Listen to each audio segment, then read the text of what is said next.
Halo teman-teman semua, perkenalkan kami dari kelompok 4 mata kuliah Pendidikan Kewarganegaraan. Di sini kami akan membahas tentang isu keagamaan di Indonesia yang sesuai dengan tema yang diberikan oleh dosen kami, yakni tantangan Pancasila di era disrupsi. Nah, sebelum kita memulai wawancaranya, kita akan memperkenalkan diri terlebih dahulu. Ada saya Agus Setiabudi. Saya Farel Theodore. Saya Christopher. Saya Muhammad Ilham. Saya Emerentiana Mariangela D. Di sini kami akan berwawancara dengan salah satu narasumber yang merupakan salah satu mahasiswa dari Universitas di Malang. Nah, perkenalkan, silakan. Baik, terima kasih. Saya Fernando Satria Fidyarsa Perdana Putra. Wah, baik, terima kasih Mas Nando. Gimana nih kabarnya Mas? Baik, Mas. Oke, langsung bisa kita mulai ya Mas untuk wawancaranya? Iya, kakak-kakak. Oke, baik. Untuk pertanyaan yang pertama akan saya bawakan ya. Nah, bagaimana nih tanggapan dari Mas Nando mengenai konflik agama yang ada di Indonesia ini yang dapat memecah persatuan? Konflik tersebut seperti penistaan agama, teror gereja, pembakaran gereja, maupun teroris yang mengatasnamakan salah satu agama di Indonesia nih. Kalau menurut saya ya, yang menista agama terus teroris itu bukan umat agama yang benar-benar menganut agamanya dengan baik.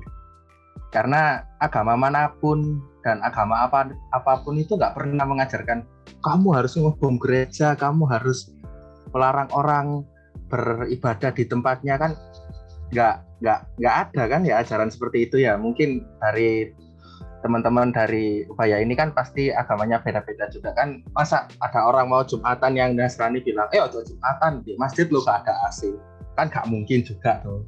Jadi menurut saya kalau orang yang membuat konflik agama itu bukan orang yang beragama menurut saya. Selanjutnya Mas. Iya Mas. Caranya Mas Nando ngebedain atau ngekategorikan antara teroris, misalkan dia memang teroris secara individu atau kelompok, maksudnya yang tidak terikat dengan agama manapun gitu Mas. Jadi dia memang teroris, bukan teroris yang terikat sama agama. Itu bagaimana Mas? Kalau teroris itu kan biasanya itu dia mendapatkan semacam doktrin untuk membenci suatu kelompok atau orang gitu ya Mas. Kalau biasanya sih teroris itu awalnya biasanya dari kumpulan. Jadi dia berkumpul terus didoktrin gitu, ada doktrin yang dia terima untuk ini kayak misalnya saya didoktrin gitu ya. Agus lo gini. Terus saya timbul rasa benci yang berlebihan, akhirnya saya berniat jahat, ya bisa jadi teroris. Itu kan awalnya memang teroris itu dari kelompok Mas. Kalau tiba-tiba nih masa orang diem-diem tiba-tiba, aku gak seneng Ubaya besok tak bom, kan ya gak mungkin kan Mas ya. Jadi biasanya teroris itu berasalnya dari kelompok dulu, baru individunya itu mengikuti pikirannya Mas, gitu Mas. Siap, makasih Mas Nando. Iya Mas. Baik Mas Nando, di pertanyaan yang ketiga ini, menurut Mas Nando, adakah korelasi antara terorisme tersebut dengan agama yang disangkut pautkan itu? Dan mengapa terorisme selalu dikaitkan bersama dengan agama tertentu? Ya, kalau korelasinya antar agama dengan teroris itu sebenarnya sih, menurut saya memang saya dulu waktu itu pernah cerita sama teman saya ya. Sebelumnya mohon maaf mungkin kata-kata saya terlalu vulgar untuk dikatakan. Jadi saya waktu itu ngomong-ngomong sama teman saya, nah ya agama lain lah. Terus dia bilang itu waktu itu pernah ngomong gini, cara penyampaian pemuka agamanya itu terlalu kasar gitu, kayak misalnya agama selain ini itu kafir gitu. Ya itu menurut saya yang harusnya itu digunakan kata-kata yang lebih halus lagi. Agar ya nanti kalau orang teroris itu nggak menggunakan kedok agama. Soalnya kan orang mau berbuat jahat itu alasannya banyak. Jadi bisa Ya, masa saya mau bunuh Agus tiba-tiba nanti ketangkap polisi. Mas, kenapa kok bunuh Agus, Mas? Pengen nih, Pak. Kan nggak mungkin. Jadi, pasti punya alasan yang untuk menjatuhkan kedua pihak gitu, Pak. Oh, baik, Mas. Makasih.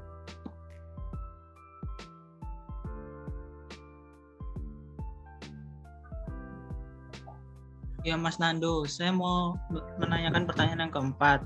Kalau menurut Mas Nando sendiri itu adanya rasisme itu yang menyebabkan perpecahan itu hanya terjadi di agama saja atau menyangkut hal lain seperti ras, suku, dan biasanya hal tersebut itu terjadi dipicu karena apa ya Mas?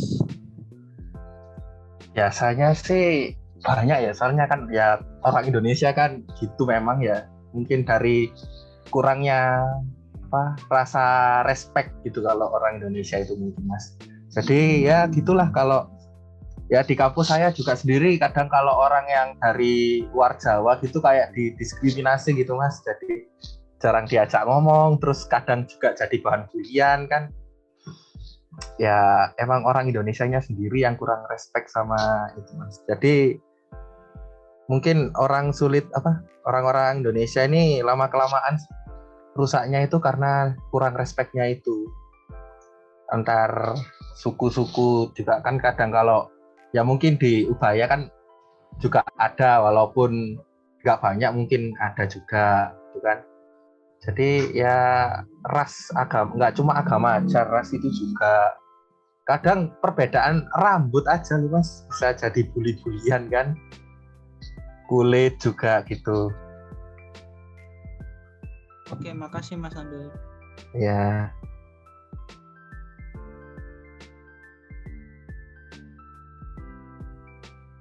Ya, pertanyaan selanjutnya ya Mas Nando. Ya. Nah, dari tadi yang Mas Nando bilang kan orang Indonesia ini kekurangan respect. Nah, kira-kira Mas Nando ini bisa memberikan enggak ya beberapa contoh untuk meningkatkan rasa respect itu antar satu sama lain gitu, walaupun berbeda agama, ras, suku, bangsa gitu.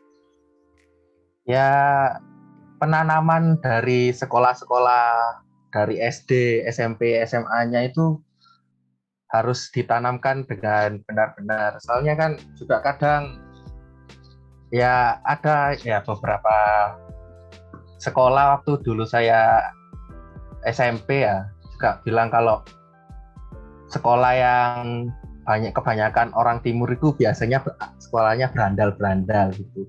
Sebenarnya sih nggak juga, soalnya saya dulu di SMA itu juga sama orang-orang dari timur juga ya, mereka ya biasa aja selagi mereka nggak diganggu dan diusik ya.